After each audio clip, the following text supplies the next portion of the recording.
Good afternoon, everyone. Happy Wednesday. My name is Jorge Acosta Palmer, and I'm the director of the Statewide Training Initiative. Thank you for joining us here today for the second installment of our Wellness Wednesdays series, part two, Handling the Heat, Techniques for Managing Stressful Interactions and Promoting Long-Term Resilience. Before I introduce our amazing speakers today, I do want to go through some quick housekeeping announcements. This training is being recorded. You're going to receive a copy of the recording in an email from Zoom within 24 hours. It's going to be an email from Zoom, not from me. Sometimes those get tricky. So if for whatever reason you don't get the recording or the materials, feel free to shoot me an email. I'll make sure I'll get those to you. The training is approved by the Florida Bar for CLE. It's approved for one general credit and one mental health and wellness credits. I will announce the CLE code towards the end of the session. If for whatever reason I forget, don't worry. I'll still drop it in the chat, and it will also go in the email that will go out automatically within 24 hours. Closed captions are enabled for anybody who needs them. If you're having any issues with accessibility or the captions, you can reach out to me directly as well. This training is being co-hosted by the Public Interest Law section of the Florida Bar. If you're not familiar with PILS, I encourage you to visit their website and take a peek. They have a lot of great working groups and subject matter area experts, so it's a great group to join. So take a look. I'll drop the link here in the chat as well. And final piece of housekeeping items: if you have any questions or answers, feel free to use either the Q&A feature, or you can drop your questions or comments in the chat. If there's anything that you would like to share too, feel free to share. Towards the end, if possible, I'll try to, if you want to come off mute, let me know. And you can either raise your hand and I can try to unmute you. So if you just want to ask your question out loud. One cool feature about the Q&A module is that you can post questions anonymously. So if you're like me and you're feeling a little bit shy, that's a great way to ask your question. So without further ado, I would like to introduce our speakers today. First off, Amy Johnston. Amy is a licensed clinician with expertise in mental health, trauma, and burnout. She has worked with Child Protective Services, inpatient mental health in Ireland, and as a medical social worker at Lurie Children's Hospital in Chicago. Since 2019, Amy has led the Urban Wellness, a well-being at work program, helping organizations prioritize employee mental health through well-being assessments and customized support. Specializing in burnout, grief, and trauma, Amy empowers teams to recognize stress, rebuild relationships, and foster a culture of trust and authenticity in the workplace. Our other presenter is Ashley Frankel. Ashley Frankel is the co-founder of the Wise Mind Co., a global consulting firm dedicated to creating thriving workplace cultures. As an applied mindfulness and well-being specialist, speaker, and coach, Ashley helps leaders integrate science-backed skills into daily life to promote personal and organizational growth. After experiencing burnout as a Bay Street lawyer, she redefined success by studying positive psychology, neuroscience, and mindfulness. Today, the Wise Mind Company empowers thousands through online programs, in-person trainings, and keynotes, offering a powerful reminder that there is a wiser way to succeed in today's fast-paced world. So I'm going to pass it on to Amy, and I'm really excited to be part of this webinar. So Amy, go Thank you ahead. so much. And thank you for everybody who's here today and those of you that are going to watch at home. We're really happy to be here with you for part two. So for those of you that were at the first installment last week, we've already met. And I told you a little bit about me, but today we're joined by my partner in crime, Ashley Frankel. And I just wanted to share a little bit about the All Rise Initiative, which is our collaboration that we've been working on for a few years now together. So Ashley and I met at the Institute for Wellbeing in Law online virtual conference a few years ago, their very first one. And we were both presenting on similar topics and going to a lot of the same sessions. And we kind of connected with each other and found each other through that space. And we always say when we met, we could have seen each other as competitors, but instead we felt like kindred spirits. So we started working together at that point, and have been for the last few years now on really building resilience and positive mental health and well-being within the law firm space. And so between my background in mental health and Ashley's background as an attorney who's actually still practicing now part-time and doing this work part-time. We love working with folks in the legal profession. So we're excited to be here with you today. We're going to be talking about, as Jorge mentioned, handling the heat, managing stressful interactions, and promoting long-term resilience. And what that's going to look like today, as kind of a follow-on from last week's session, is when we're in the moment, when we're working on the hotline, when we're handling these conversations that are really complicated, we can have a lot of reactions in our brains, our bodies, our emotions. In the moment, this is going to, take a toll on us, and we need to be able to manage how we show up in those spaces. But also over the long term, it turns into compassion fatigue, vicarious trauma. The impacts of these conversations compound over time. So we're not only going to be looking at what can we do before, during, and after a call to really help us handle the situation at hand, but we're also thinking kind of more broadly in terms of the compassion fatigue and vicarious trauma symptoms that we learned about last week, and how to start buffering against those so they don't have the same level of negative impact on us, and so that we can keep doing the work if we choose to. So I'm going to pass it over to Ashley to get us started. In the meantime, if you have any questions, thoughts, ideas, please put them in the chat. We will ask you to engage in the chat from time to time as well. We just believe that you all are going to learn so much more from each other than if you just listen to us for the hour. So it was great to see how much engagement we had last time, and we would love to encourage that again today. Oh, beautiful. Thanks, Amy. I'm so delighted to be here today. And as Amy mentioned, I'm back in the practice of law after about a 12-year hiatus. And I'm in this work, and I'm also in the practice of law. So I'm really being tested to see if I can apply the skills and the practices that I've been working with over the last decade or so while I'm also in the practice of law. So putting myself to the test. Before we share a brief roadmap for today's session, I just want to begin by acknowledging the work of Myrna McCallum. She is a Métis Cree mother and grandmother from Green Lake Treaty 6 territory. She's a former prosecutor in Canada and a residential school adjudicator, and she is also an incredible leader when it comes to trauma-informed lawyering. Her work has been transformational on my own healing journey and also my resilience building journey, and in informing the work that I share, particularly around vicarious trauma and compassion fatigue. And her new book, Trauma Informed Lawyer, published by the ABA, will serve as a fantastic resource for all. So I just wanted to make mention of that right out of the gates. In terms of our roadmap today, we're going to begin, we've done our welcome, we're going to begin with a check-in, and then we're going to explore compassion fatigue, a little bit about what it is and why we're vulnerable, particularly in this profession, as lawyers and more broadly as legal professionals, so anyone working in this space. We're going to then explore how we can buffer compassion fatigue and vicarious trauma, ultimately building our inner resilience. And we're going to focus on nourishing our nervous system, both in preparation for calls, so pre-call, in the conversations that we're having with those that are calling the hotline, and after the call is done. We'll also expand this a bit beyond that to sort of how we begin our days and set up for those days of work and how we wrap them. And then we are going to explore beyond the in the moment, how do we build our resilience in an enduring way? And we will leave some time for some Q&A, of course. But as Amy said, please share your questions as we go, and if we can, we'll get to them in the moment. I just want to invite us to pause here for a moment.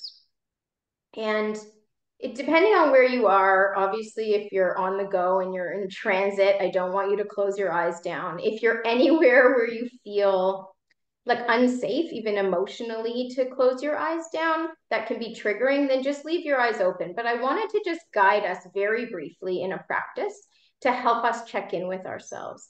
So if you're comfortable closing down your eyes, and alternatively, keeping your eyes open and casting a soft gaze at the floor a few inches in front of your feet. And just noticing, just generally high level, how you're feeling in this moment. Allowing your attention to come to your breath. Just noticing the quality of your breath in this moment. Or even just noticing that, yes, your body is breathing. We spend so much time in our heads, really disconnected from the rest of our bodies. And yet there's so much important information about how we're doing in any given moment that lives in, from the neck down. And just inviting us to deepen the breath. We'll just take 3 deep belly breaths, inhaling through the nose, allowing the breath to be slow, full, and complete, filling up the belly, the back of the ribs, back of the heart. And exhaling through your mouth or your nose, fully and completely. Noticing any desire to rush the breath. And without judgment, just inviting yourself to slow it down a little bit more. You might imagine as you're inhaling that you're grabbing hold of any of those swirling, rapid, busy thoughts in the mind and inviting them to just slowly drop down deeper, deeper, deeper into your belly and settle as the inhale completes and we exhale fully. And just taking one more breath in this way on your own.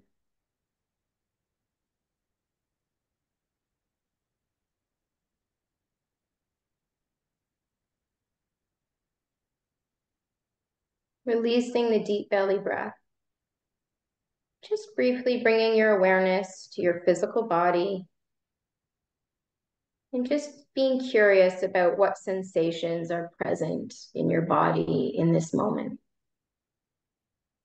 You might notice coolness or warmth, maybe some tension, maybe an ache in a muscle, some pain in your back or your jaw, or maybe it's just quite neutral. So we're just being curious and taking note.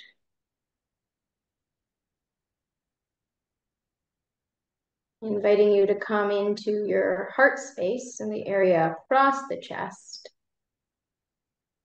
And just checking in with your emotions. So just asking yourself, how am I feeling in this moment? What's alive for me in this moment?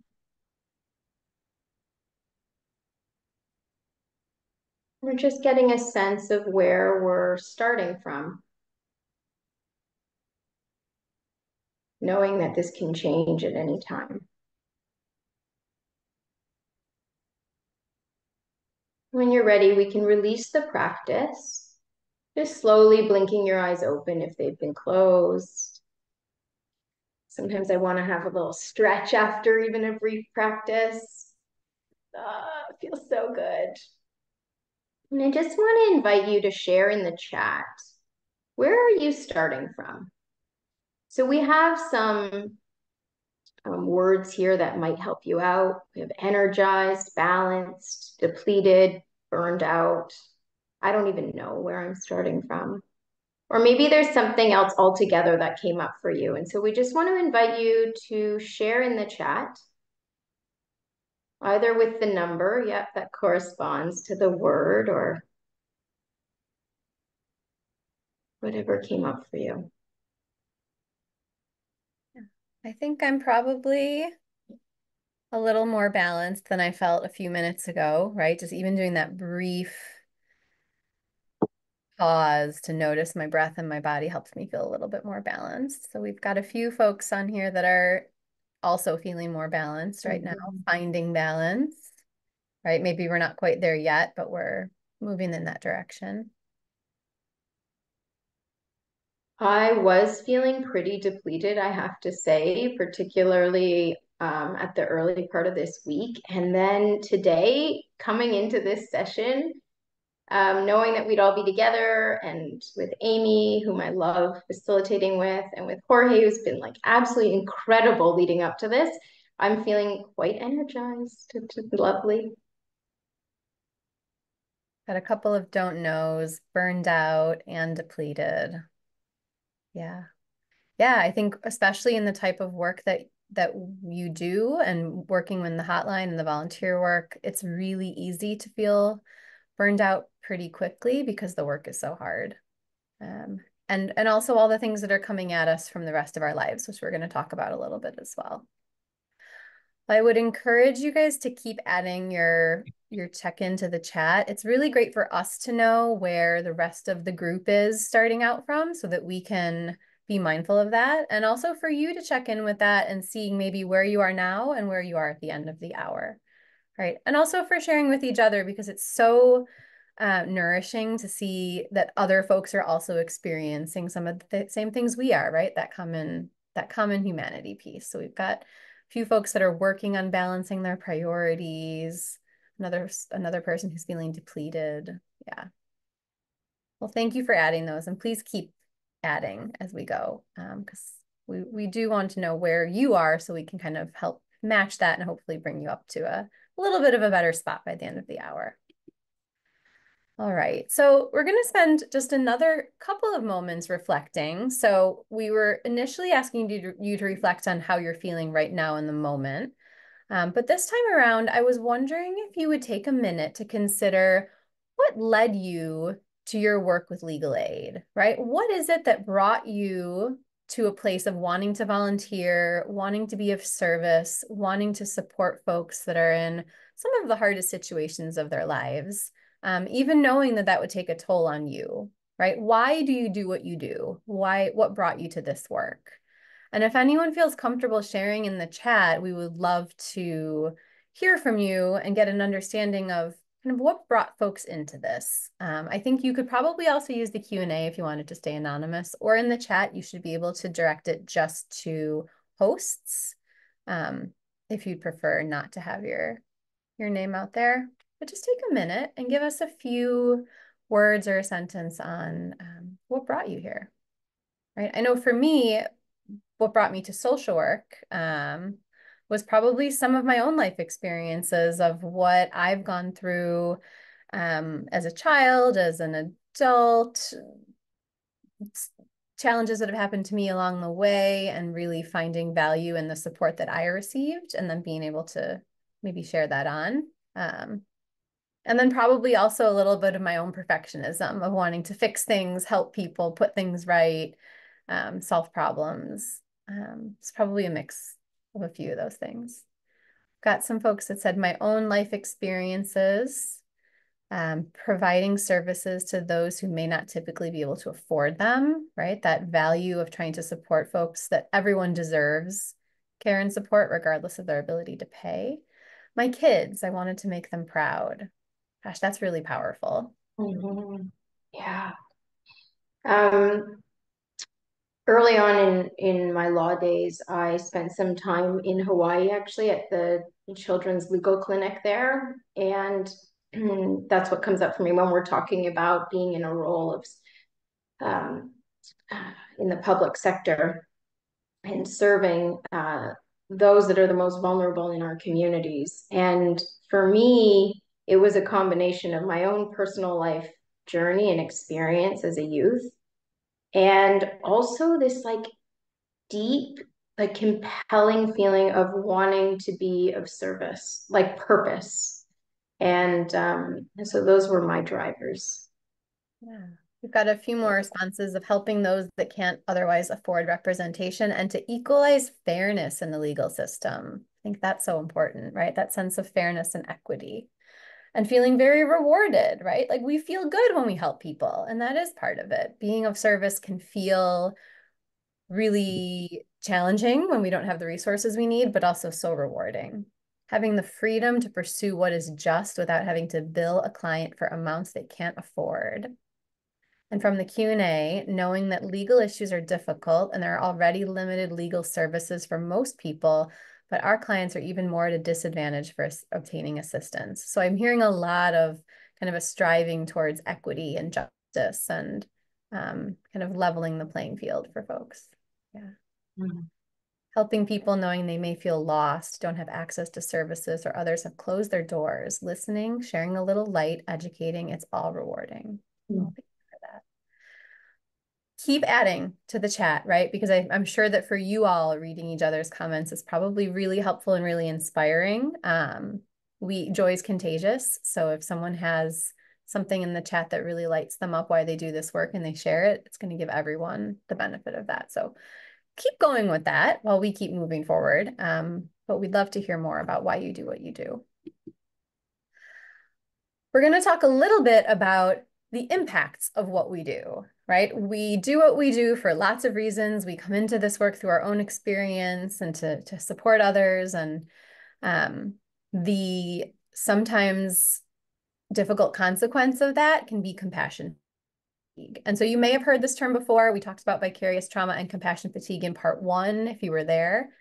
But even if you weren't there, compassion fatigue is what happens to us when we care too much over time without the ability to kind of refill our resources, right? So when we start to kind of pour from an empty cup. And compassion fatigue doesn't mean we don't care. It just means that we sort of run out of steam. And there's lots of layers that can influence our vulnerability to compassion fatigue. So you might notice that some people can do this work for decades and seemingly be not impacted. And other folks are really sensitive to the impacts of a difficult phone call or a rough week, and it hits them harder. And why is that, right? Well, you're not doing it wrong. There's reasons and layers and nuances about what really gets to us. So we have our individual factors at the bottom there. And those are things like our genetic makeup, our personality, who we are, what we care about, what we value, our gender, our minority status, or our privilege or proximity to power, right? All of those things are a layer of how much we can cope and how much we can handle when we're hearing hard things all the time. We've got our life situation factors. So when we last time talked about the window of tolerance, we talked about like what's going on in our lives and that impacts how much distress we can handle. So is our job going well? Are we getting along with our partner? Are our kids well and healthy? Are we able to pay all of our bills and manage our basic needs? Are we getting some time off from work? Are we experiencing joy and connection? And are we resting enough, right? All of those things impact our life situation. And then we have a layer of systemic factors. And those are things like the welfare system, the police system, the justice system, racism and oppression in our society, collective traumas, right? Wars, politics, whether people have enough resources within the systems to access the supports they need, right? If everyone had resources and access, we wouldn't need volunteers to do things. So when we start layering ourselves, our life situations, and the systemic factors on top of each other, you can see that it's complicated. And there's lots of reasons why some of us might feel worn out than others, right? Depending on where all of those things are going on in our heads and in our lives. And we're all at risk in some way, shape, or form, right? But I like to share some of the reasons why vicarious trauma and compassion fatigue might impact us, especially as lawyers or legal professionals in the public sector like you all are. And one is unresolved personal traumas. Now, this is not group therapy today, so we're not going to ask you to share your own unresolved traumas here.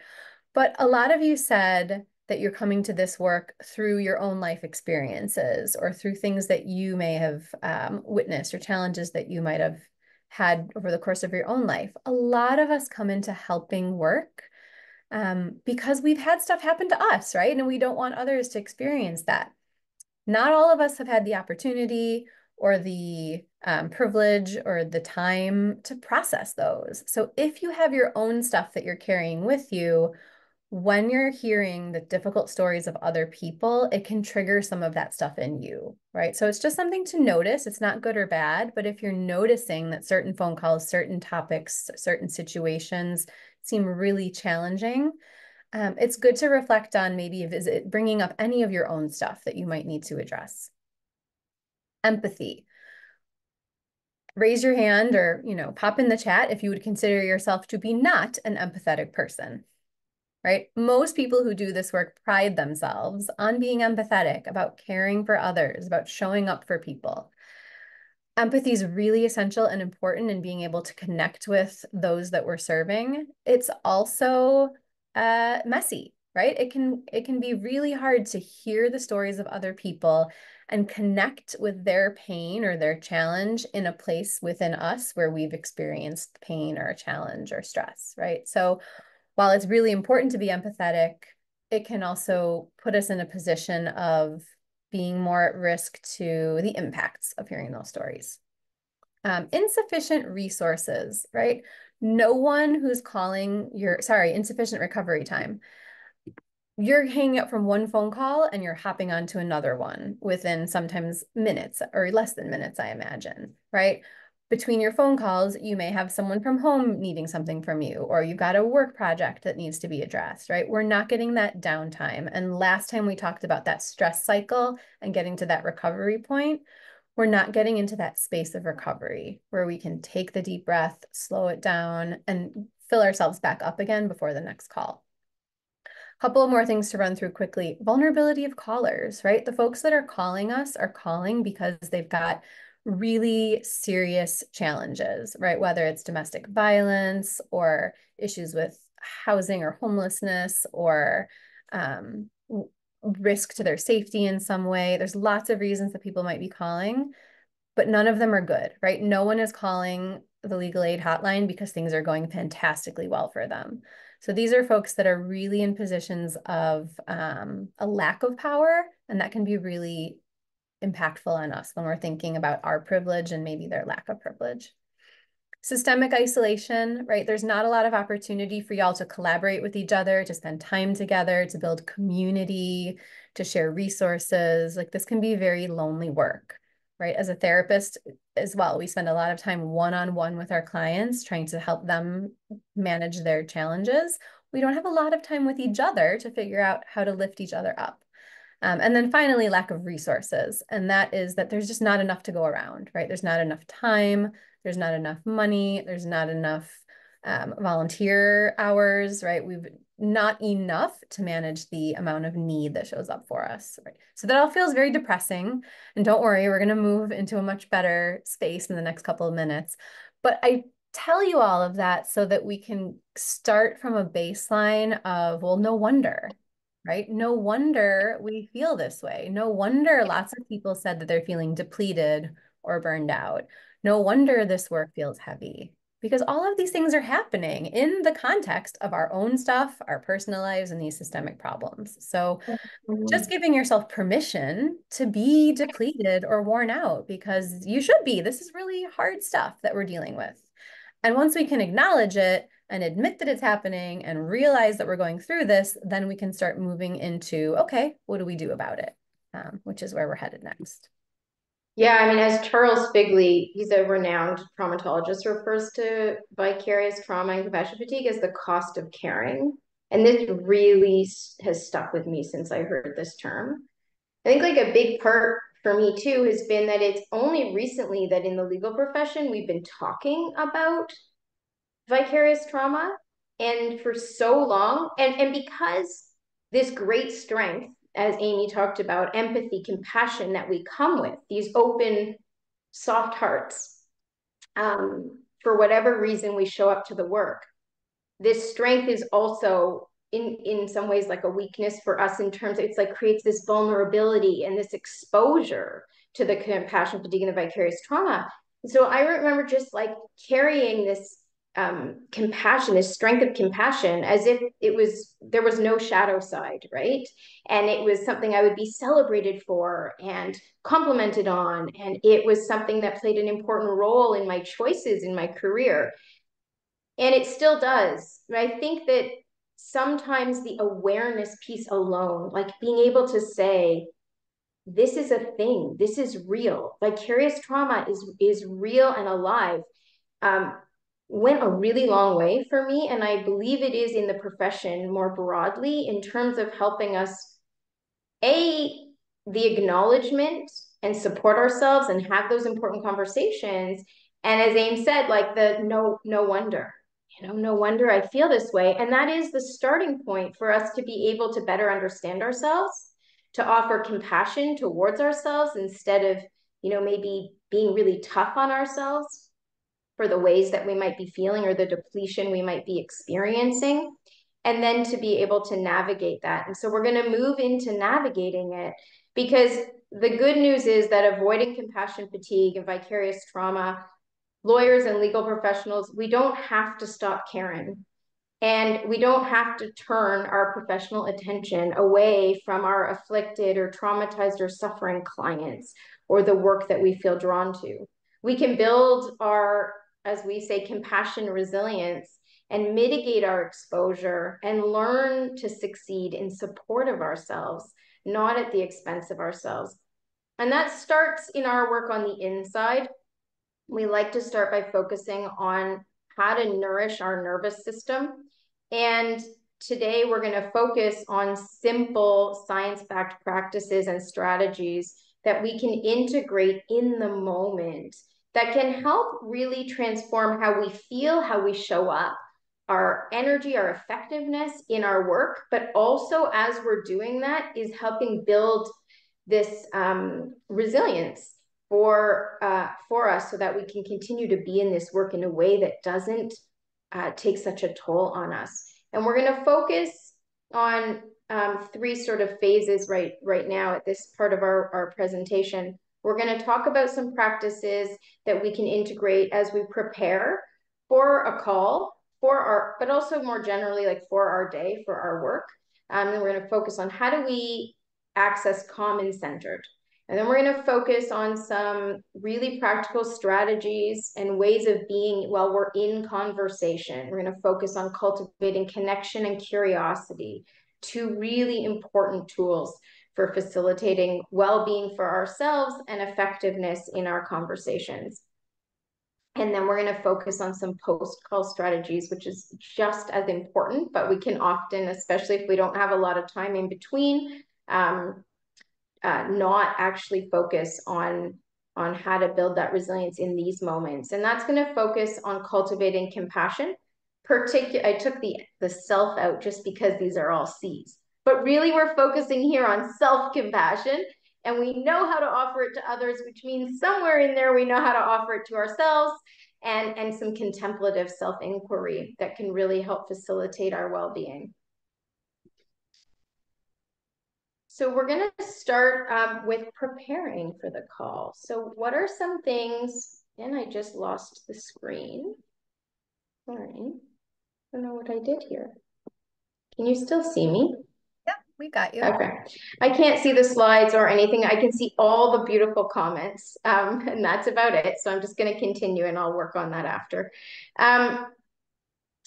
When we are intentional about centering ourselves and grounding in advance of anything that might be stressful or triggering or challenging, like one of the hotline phone calls you might receive or anything else in life, quite frankly, what we do is we begin to activate the relaxation response in our bodies.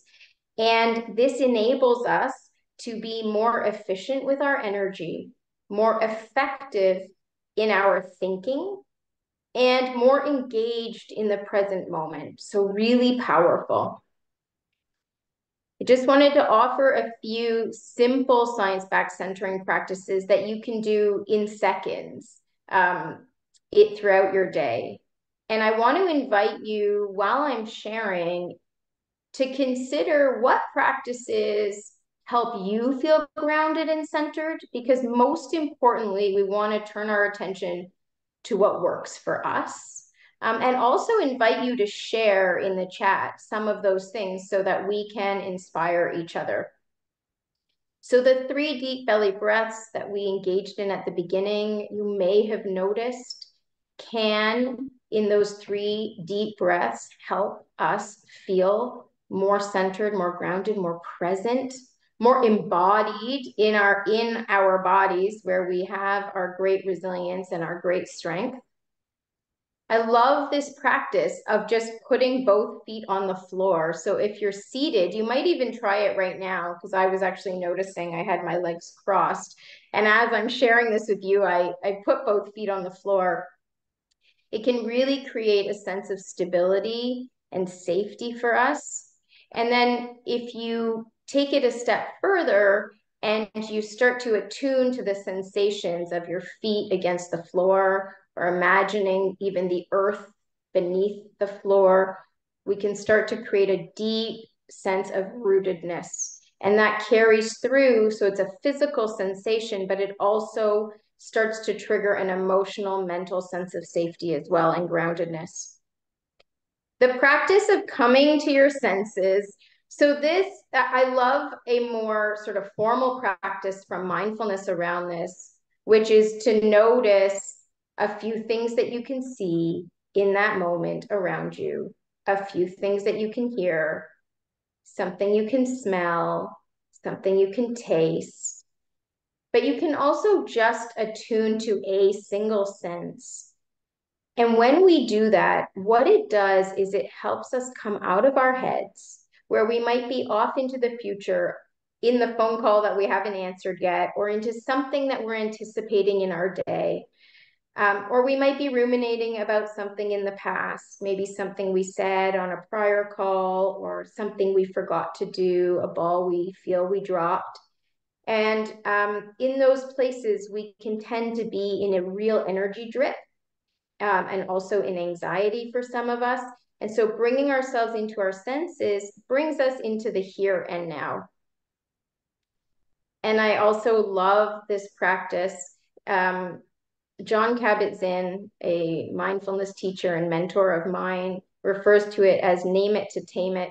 And this is the idea that by simply naming how we're feeling, so that practice of checking in, the more we do it and the more we can get familiar with our feelings, the more we can help facilitate our resilience. And so a simple practice of noticing how you're feeling and just naming it, nothing has to change, but just by naming and noting it, we're able to tame that emotion. So the research tells us it's very powerful. And I just wanted to invite anyone to share any other practices that you find help you ground and center. Aim, do you have any that I haven't shared that you love leveraging? When you were saying put both feet firmly on the floor, I was giggling to myself because I'm really short, and so is Ashley actually, and it's really hard for me to put both feet on the floor in most chairs that I sit in, so I always feel a little bit ungrounded when I do that. So I usually do like a crisscross applesauce and feeling like my root, I guess, rooted to the ground. So I tend to get comfy in whatever way that is. So feet on the floor doesn't always work for me the best, but finding a really comfy position. And when you're talking about your senses here, we have like soft blankets and cozy pillows. So if I'm going to be on a difficult phone call or conversation, sometimes I'll grab like a soft blanket or rub a stone, or, I have essential oils everywhere. So I actually use sensory objects to help calm my nervous system down ahead of time. So I have a little rubbing stone here somewhere that I usually have in my hand if I'm having a tough conversation. Yeah, that's interesting, because similarly, and I know if we're working in an office space, we wouldn't be able to do this necessarily, but I always light a candle. You can see it's almost gone as I'm working. And particularly if I'm going to engage in something that has me in a heightened sense of anxiety. So as soon as I light it, I think it's become synonymous for me with calming down. Yeah, I have this little sort of heart-shaped little clay thing that my 8-year-old made for me with his initials on it, but it has a smooth back on it. So I like to rub the smooth back on it. And that's just a little But it's really cool to see the neuroscience research that explains why that works, right? Like we're here telling you these things are going to be great. They're going to make you feel better, and they will. But there's actually some really cool reasons that they do when it comes to how your brain works and your parasympathetic nervous system. So I love like the connection of how our minds and bodies and senses work together. Yeah. Got a couple folks in the chat. Let's see, staring off into the clouds or trees and discerning feelings versus thoughts. That's really powerful, right? How do I feel? What do I think? What's the difference? There's also I think it's a Dutch practice called Nixon, which is actually just the art of doing nothing, like staring off into the clouds and full stop. No discernment, no anything else. Yeah. Having a comfort kit that engages the senses, a photo of something that brings you joy, something you can hold that has a comforting texture, something lovely to smell. Yes, I love that, Jen. And welcome, Jen. Jen joined us. It's our co-presenter from last week. Yeah. Now, feel free to add your own centering practices to the chat while we move forward onto our conversation piece. But if there are other ideas or things that you already do that really help ground you and center you before a tough conversation or before starting a shift on the hotline, please share those because everyone will benefit from doing that. Ash, were you able to get your screen back? I've got it. Yeah. Hey. All right. So the next part of our little trio here is the actual conversation itself. And when we're thinking about conversation, we're thinking about being connected and curious. Being connected and curious is going to absolutely help the person on the other side of the call, but it's actually going to help us feel better too. Because when we're in a difficult conversation, if we're thinking about how can I fix this? How do I problem solve this? Like, oh my gosh, this is so stressful. I don't know how I'm going to do this. I don't know what the answer is. That's revving us right up, right? Like I could feel my shoulders going up even saying those words. If we can come into these hard conversations with an intention of staying connected and curious, more likely than not, we're going to be able to meet that intention and feel that that conversation was a success.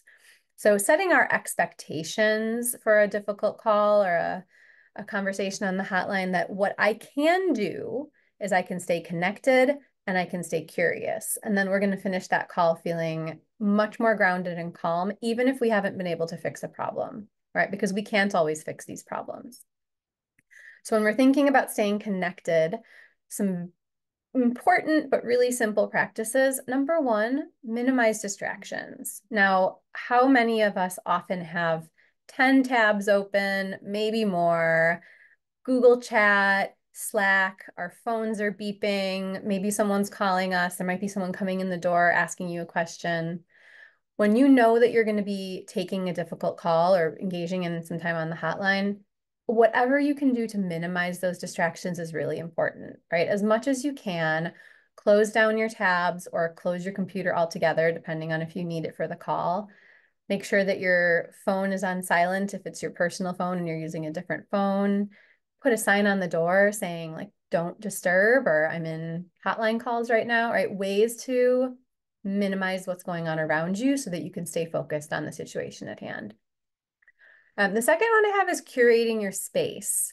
And I think this one's really important for me because I do love like that visual and sensory aspect of calming my nervous system.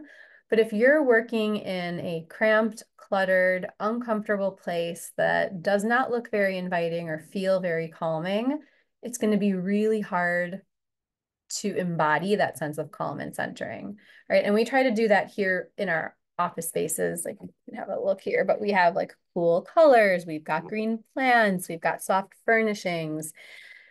If you have an opportunity to work in a space like that, fantastic. But even if you don't, you can curate the space around you. So whether that is bringing in those sensory objects, lighting a candle, playing some really soft music, lowering the lighting, right? I never use my overhead lights. I have a lamp on my desk, like bringing a lamp to where you are, softening the light. Whatever you can do to create some space, however big or small, around you, right? I know that during COVID, lots of us worked in wild places, right? My boss did her therapy sessions in her laundry room with a sheet hung up behind her so people couldn't see her laundry behind her. but trying to curate that space to be as nourishing as possible by what's directly around you, right? And then the power of a pause. So often we're listening while trying to come up with what we're going to say in response, right? Like, how are we going to respond? How are we going to offer a suggestion? How are we going to fix? How are we going to challenge? And when your goal is to stay connected, if you can actually engage in a very intentional pause when someone finishes telling you something, you're going to do two things. Number one, it means you're not jumping into responding before you actually process what's been said to you. And number two, you're giving the opportunity for the person on the other side to keep going, right? When we're jumping in with, have you tried this? Or here's what I think you should do, or here are some resources, or whatever it is, we're probably jumping in before the other person is ready to stop. If they're sharing something really difficult with you, it might take a little while for them to get it out. It might take them a little while for them to fully express whatever it is that they're trying to say. So when you pause, you're actually inviting them to fully say whatever it is that they need to say and to give them that sense of spaciousness within the conversation. So just giving it a few seconds, which will feel like an eternity. But when someone stops talking, you don't need to respond right in that moment. Like, take a deep breath, notice a second or two go by, and just wait and see what happens.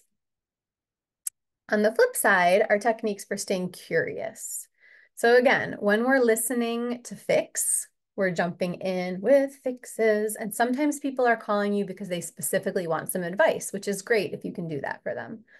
Sometimes people are calling a hotline because they need to just talk through something and they have already thought of the possible fixes, right? Or sometimes they need a resource or a referral, but first they need to be heard.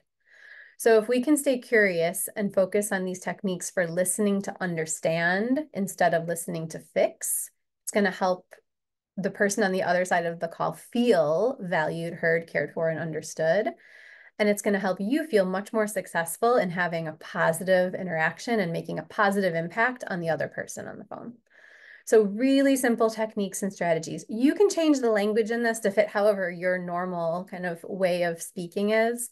But reflection. So when someone says something to you, reflecting back is a great way to show that you're paying attention, right? It sounds like whatever it is you just heard them say. It gives them an opportunity to hear you speak back to them in their own words and really connect that idea that you're listening, you get it, you're hearing it.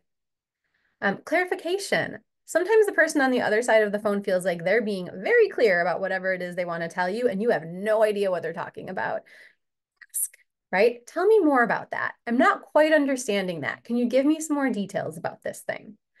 Checking your understanding. Sometimes we're picking something up very differently from what they're laying down. So, hey, let me see if I have this right. What you're telling me is XYZ. And they might go, no, that's not it at all. Oh, okay, great. I'm glad we didn't get any farther down the road on this. Like, me, right? Let's clarify. Validation. Sometimes we cannot fix the problem at hand. Sometimes there is no easy solution. Sometimes the resources don't exist.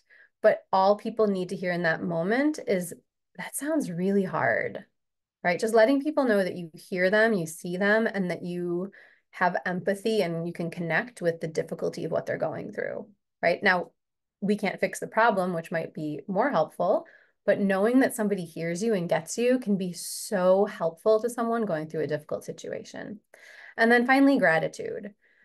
Which is powerful in lots of ways. But in this context, it really is as simple as saying, thank you so much for trusting me with this, right? Like, that sounds really hard.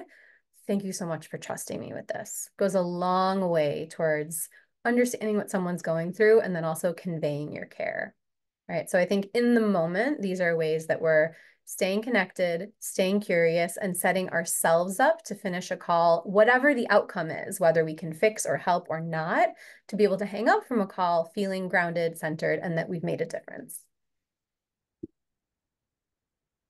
Thanks, Amy. That was so rich. I feel like that could be a whole hour. And we I know, I was looking at the time run going, I sessions gotta that go are whole faster. hours and multi-series on what we refer to as courageous conversations, and a component of that is all about how we listen. And so I appreciate just how rich that was in the 5 or 6 minutes that you had. So I always love the reminder too, that the way we listen is so powerful, both for ourselves and for the person on the other end. Just a few things that we can do when we hang up the phone. And also, you might think of these, they also apply at the end of our day, right?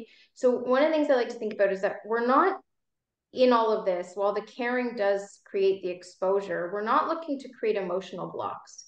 We're looking to create effective boundaries, yeah, which can help us still be in the caring. And part of that for me is about thinking like, how do we actually, the call might end, but the stress in the system may not have ended, right? That nervous system response or that stress response, if activated, may still be going. Similarly, our workday may end. Our volunteer time may be over, but we may still be in the energy, the stress of that day. We might be home physically, but our minds may be still in a phone call or the job. And so I think all of what I'm sharing here in post call actually can also apply to like post work day. And the first is around self-compassion. So or I think we have our titles, but the contemplative practices will be those questions, the self-inquiry, those first ones. So exploring for ourselves, how am I feeling? So just like a moment of self-inquiry, you can check in like we did at the beginning. It's longer. You can take 10 seconds to just tune into yourself. How am I feeling in this moment, right? What do I need? This is such a powerful question. Just asking ourselves, how often do we ask others, what do you need? And how often are we thinking about what others need and how we can help provide that? And how rarely we just turn that question on ourselves. So try it out, just asking, what do I need? And listening for what arises. I'll tell you that some days, what arises for me is as simple as a glass of water. And it makes me chuckle sometimes where I think, oh my gosh, it must be something big and complex. But actually what comes up very clearly is like, I just need to take a moment to take a sip and hydrate.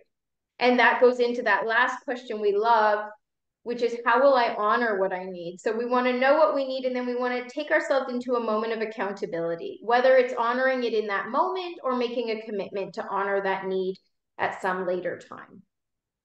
And then I love some of these practices that really help us. They're like embodiment practices, they're somatic practices. They help us signal to ourselves that something is complete. And this may seem super simple. I don't know if anyone's tried this before, but at the end of a challenging phone call or an end of a challenging moment or the end of a day that's stressful, sometimes just standing up or sitting down, picking something up that has a little bit of weight and putting it down as like this indication to the body, like I've picked it up, I have put it down, will trick the mind into that place of like, okay, this is complete. It's just this neat kind of symbolic practice that can have a really powerful impact. Similarly, I work with people who've chosen to just have some thread, and at the end of a phone call, take a deep breath and just cut the thread, right? That symbolic practice, that ritual that says this is complete for now. And then I love to dance. So like for me, turning on some music if you can, or even not, and just physically shaking off, moving the energy that's in the body is transformational and can help us activate that relaxation response. So just inviting you to consider this ritual helps us to resource ourselves and retrain our nervous system. So when we ritualize anything, when it's not a one-off, because what'll start to happen is the more that, let's say you're cutting that thread at the end of a call, eventually the brain is like, oh yeah, he, they cut the thread, nervous system relaxes.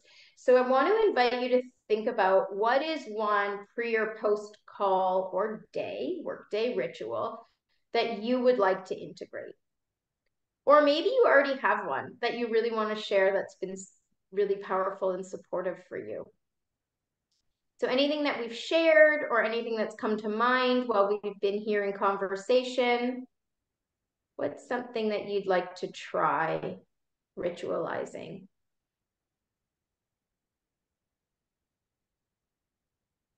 You can share in the chat.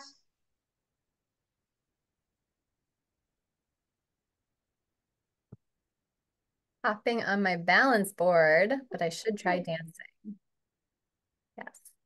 My kids love it when we do a kitchen dance party, and they're just doing it to be silly, but I'm doing it as a self-care strategy. So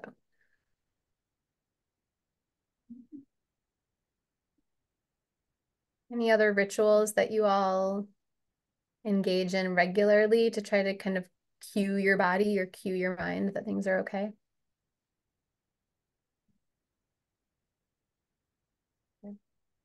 Well, we invite you to, we've got some intentional breathing techniques when I need to decompress and yoga.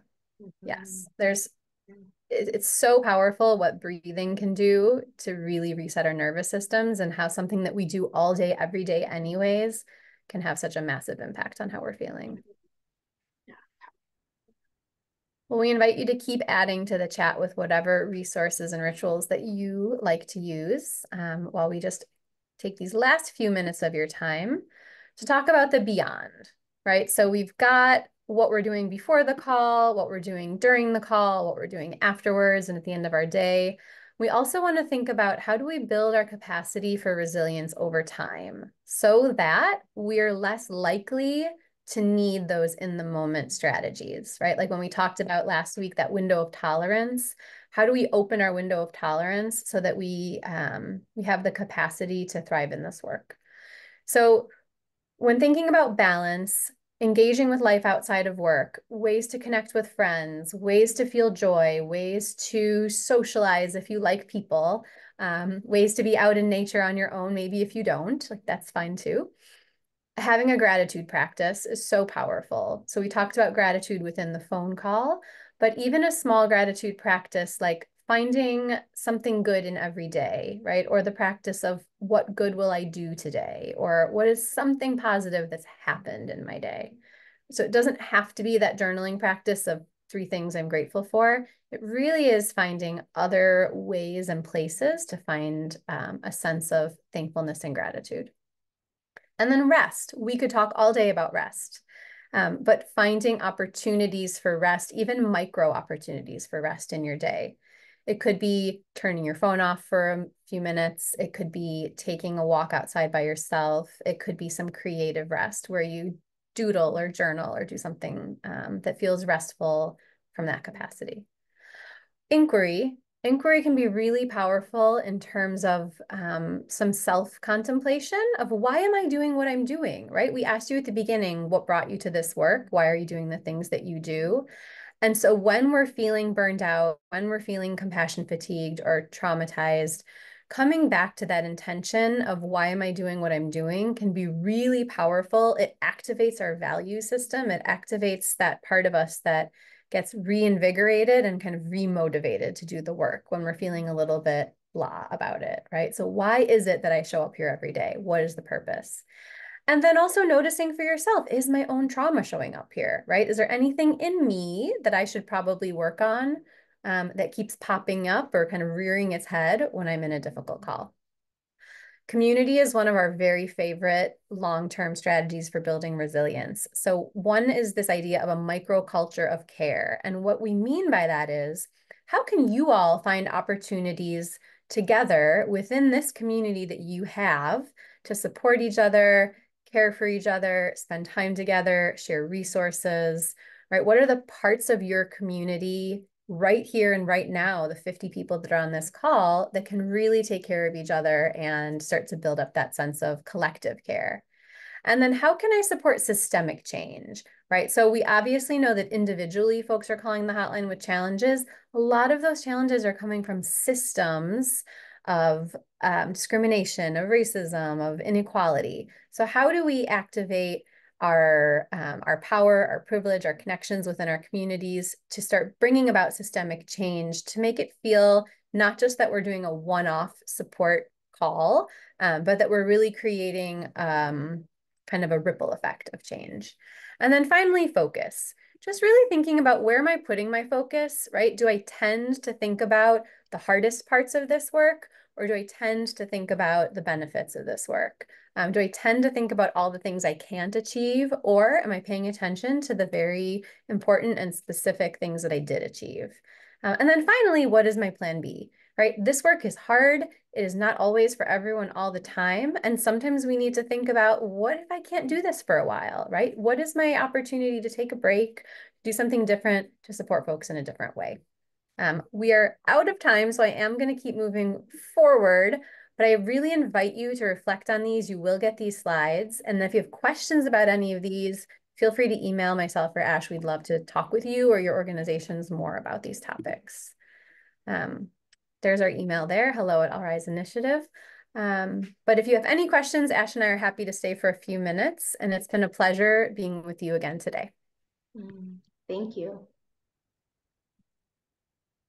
Right, Amy and Ashley, we're still here, so if anybody has questions, you can post them. I did post a CLE code in the chat. It will go out in an email.